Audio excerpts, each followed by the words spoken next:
Sir, जो अपघात झाला होता 18 तारखेला त्याच्या काय आतापर्यंत डिटेल्स आपल्याकडे आहेत?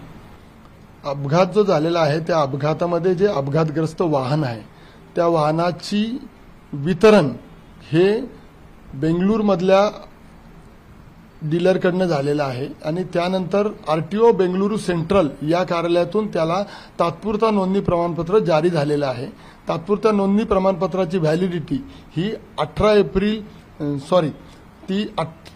18 मार्च 2024 ते 17 सप्टेंबर 2024 अशी होती।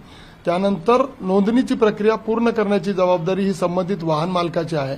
संबंधित वाहन मालकाने ते वाहन 18 एप्रिल 2024 रोजी या कार्यालयामध्ये नोंदणीसाठी दाखल केलेलं होतं आणि नोंदणीसाठी दाखल केल्यानंतर मोटर वाहन निरीक्षकाने त्याचं इन्स्पेक्शन देखील केलेलं आहे, त्याचं सेम डे अप्रुव्हल देखील केलेलं आहे।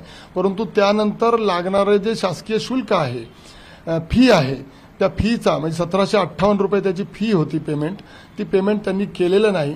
हे वाहन इलेक्ट्रिक वाहन असल्यामुळे या वाहनाला कोणत्याही प्रकारचा कर त्याला माफी आहे, त्यामुळे त्याला कराचा प्रश्न नव्हता त्याचा। अपघातानंतर हे समोर आले की त्या गाडीला नंबर प्लेट नव्हत्या दोन्ही बाजूनी, केवळ फी भरली नाही 1758 रुपये म्हणून नंबर मिळाला नव्हता।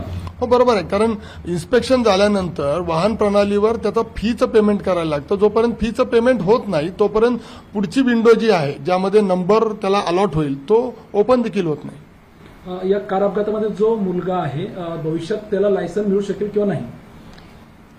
एखाद्या मायनर व्यक्तीने जर एखादा अपघात केला तर मोटर वाहन कायद्यातील तरतुदीनुसार सेक्शन 199 नुसार त्याला वयाच्या 25व्या वर्षापर्यंत अनुज्ञप्ती मिळू शकत नाही। तुमची फी भरली गेली नव्हती त्या कारणाने तुम्ही गाडीचा दंड होतो 1758 रुपये। आपण पाहतोय की जसं पब मालक आहेत त्या ठिकाणी पब तोडले जात आहेत, तर तुमच्याकडे काही कारवाई करण्यात येणार काय सगळ्या गोष्टींनंतर?